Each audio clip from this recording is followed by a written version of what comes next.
Alright, Moriya Zimbabwe, welcome back to Zim Local Daily Scoop. If you are new, please don't forget to subscribe, like and share. Moriya Zimbabwe, tinema shoko anyorwa na the big journalist panapa vanomuzia anonzi Hopeo Chingono ari kutipa update zvinhu zviri kuitika kuparliament. Ndofunga muri kuona pane 18 minutes abva kuisa sezvo zvatiri kuona kuti ana Jacob Mudenda nezuro vanga vakuthreatena mamwe ma-MPs kuthreatena zvekutouraya cheche ndo zvazviri kuzotaura. Ndosaka muri kuona nezuro debate risina kupera rakanzi richaenderera mberi. Ndofunga muri kuona muzuva ranhasi riri kuenderera mberi because vamwe vakazopa zvechemo kutoti isusu hatina masecurity sezvo tathreatenwa kunzi togona kukupedzesai nenawo yekuti tiri kupokana nezvekutaurwa napresident Emerson Mnangagwa sezvo zvetiri kuziva kutoti zvakangopasa chete i2 options dzinenge dzatopo mhuri yeZimbabwe is 2 option kuti vanhu votomira or military intervention coup yeya ndo mesi dzinenge dzatopo chete because panenge pasina diri because tatiri kuona kuti anobva 2030 wacho ka anozogona kubva 2044 ani mazona 7+7 ani mazona saka muna munyasaona kuti zvinhu zvacho zvinenge zvisina kumira zvakanaka. So tiri kuona kuti dynasty iri kurongwa because panozonzikana kuti ndikuda tagore yapinde uzonzi 12 then uzotosirwa nashoni hazinozogona kutonetsa futi anogona kusazoto mhuri yacho yaMnangagwa inogona kubva yezvinokoparadzwa. So ndo mamira zvakaita mhuri yeZimbabwe zvina zvinobera zvakanaka. Tira kuti tiwerenge kubva kuna the big journalist tione kuti chiri kutora nzvimbo sezvo zvatiri kuona kuti kuparliament iko kuri kutaurwa kunzi 5,000 vanenge vakawirirana neconstitution amendment bill number 3 2,000 point renda ukangana hangu figa yacho but inge ne 2,000 point vakanzi ndo vanga vasi kuwirirana neconstitutional amendment ya bill number 3. izvi ndezvekuwanhu izvi zvekakosha ndo zvekuparliament zvekuma-MPs tirakuona kunzi rinopasire kana kuti sezvo zvatakaona vaziyambe vari kushishidzira ruzhinji rwenyika yema-MPs ivavo vachitaura kuti no zvinhu izvozvo hazvifani kunge zviri zvinhu zvinoitika sort of like kuona ungoda kupesana nevamwe vanhu tobva tatoziva kuti iwewe tokubudisa mugemo. So tiri kuona panapa mhuri yeZimbabwe pakanyorwa kunzi Zimbabwe parliamentarian are about to being the second day of debating constitutional amendment bill number 3, and member of parliament have reportedly been instructed to ensure full attendance tomorrow, a strong indication that there is a determination to have the bill passed the weekends. Tiri kuona mhuri yeZimbabwe zviya zvechitororo zvechimbi zviya zvekuisa vanhu under pressure zviya zvekuti kwanzi bill unobva rapasa chichi chimweya mangwani Friday rinofana kunge rapasa because weekend is holiday panenge pakaipa mhuri yeZimbabwe. So ringa doronzi ritopere nhasi kana kuti mangwana hani mazvona zvekutoti dai vasina kuzopopota kuti isusu tathreatenwa rufu chairo hatina masecurity oro wati mamotakedi chichi chimwe it's better kuti tiende nguva ichiripo vangadai vakatomanikidzwa nezuro manheru kutoti zvinge zvichiitika. So tikuona pakanyorwa kunzi the debate began yesterday and they expected to continue late into this evening as I have said repeatedly over the past 2 years. President Emerson Mnangagwa is determined to see the bill passed at all costs. Aipo ibaba chokwadi habari kudirwa mari mhuri yeZimbabwe kutoti ringe richingopasa chete into chezoti chiko kutadza kuenda kucongress kudai tanga sana museweni aiwa hazvinyatsi kumeka sense. Tiri kuona paTanzania apo hatingamupi ndizvo zvakangoitika hazo but hatingamupi problem because it's first term yake yanga ari kupedzesa yaJohn Magufuli uya vakafa nguva yecorona yanga the former president the late kuTanzania. So tiri kuona pana pakanyorwa kunzi if it becomes law, Zimbabwe will enter a completely new era of governments. In the process, it will be effectively extinguished Vice President General Constantino Chiwenga's hopes to succeeding Mnangagwa as president through the current constitutional road. Trikuona mhuri yeZimbabwe ndo zvinoitika kutoti vaMnangagwa term yanga expire muna 2028, so zvinobva zvatoaffecta zvakanyanya Vice President Constantino Chiwenga kuti wange vari successor waPresident Emmerson Mnangagwa, so hazvonyatso kubuda zvakanaka. So toda kuti tidzike naye munyatse kuona kuti chii chiri kunyatsa kumboitika panapa. Ndada tiri panapa mhuri yeZimbabwe.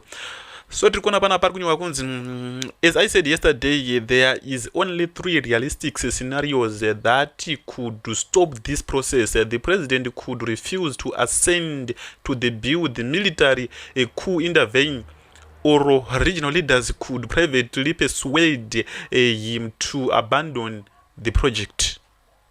Ndo mesi dzanga dziripo chete, pangori nemesi mbiri chete dzekumumisa kana richinge rapasa, because panenge pakaipa mhuri yeZimbabwe. Anenge ari ma1 because election ragara achitonesa, ndo zvaita wana naprofeti TF Chiwenga zvaizvo kutoti kuwesta mari chichi, because pane ponyatsoona kuti ZANU-PF iri kutongohwina kuti still panenge pakaipa. So tiri kuona pana pakanyorwa kunzi however regional leaders have shown little appetite to confront him. We also know that Mnangagwa has publicly signed his position when retired military generals raised concern with him to told them who wins. Tiri kuona panapa ndinawo yana Henry Muchena vakaenda kunogara round table kana president Emmerson Mnangagwa akatovaudza toshi cheche kuti anonga atowina anenge atowina. Who wins in a statement that means he supports the process. Tiri kuona panapa pakanyorwa kunzi that leaves only the remaining possibility military intervention. If that does not happen, Zimbabwe could see President Mnangagwa remains in office until 2030 or until his death. The person who succeeds him could remain in power for a further 14 years under the proposed that is the reality as thing current stand. Trikuona from the Togoti from 2030 plus 14 years equals to 2044. Panenge pakaipa mhuri yeZimbabwe, anenge ari ma1 chaichaiwo, anenge ari makwikwi chaichaiwo. So tikuona panapa, as for South Africa prepared to the possibility of another sufficient wave of Zimbabwean immigrants seeking to opportunities across the border, a political uncertainty, economic decline and growing sense to hopeless have historically driven immigration, and they could happen again. Do not say you were not aware. This is not just a Zimbabwean issue, it is a regional political issue with a personality far-reaching consequences that will be felt long after the president appends his signature to the bill and turns it in law. Tiri kuona mhuri yeZimbabwe nawo dzachinenge dzakati wandei, ndofunga muri kuona dziri kudzika kwesoko. Tiri kuona ndo zviri kuitika mhuri yeZimbabwe, zvina zvina kumira zvakanaka. Tira kuti tiende kune mamwe maupdates awa ndowanewo nichamisa awo muri kuona pa vari kunyora izvo. So tiri kuona panapa bepanhau reNew Zimbabwe iri riri kutaura nenhau dzeconstitutional. Tiri kuona madzibaba eshanduko vanova activist vakabuda nebill havasiri mukati. Tiri kuona vaneusonidzamisa chacho vanobvira vakamboenda kunomboona kana kuti vanonga vari kutaura kuti wakaita zvinhu zvakuti kwanzi ndezvanagezere kana ndezvanani. Tiri kuona panapa ndeziyambe ritaura muparliament wemuri kuona apa zviri kubuda the Herald rinova riri state media bepanhau rehurumende, ndo kwazviri kubuda ndovaziyambe vanonga vachitaura. So tiri kuona panapa ana David Quartet vari kurambirana nazvo, ana president Emmerson Mnangagwa muri kuvaona vari mumadzimotokari vari kutotaura zvavari kutaura vachitodini apa vanenge vanga kuti ndombaunda kuti vinoti vanga vari kuti siko tione di ground ripiko iri onde magrounds aya ndo magrounds. Mhuri yeZimbabwe ka ngatimbotaurei panapa mhuri yeZimbabwe.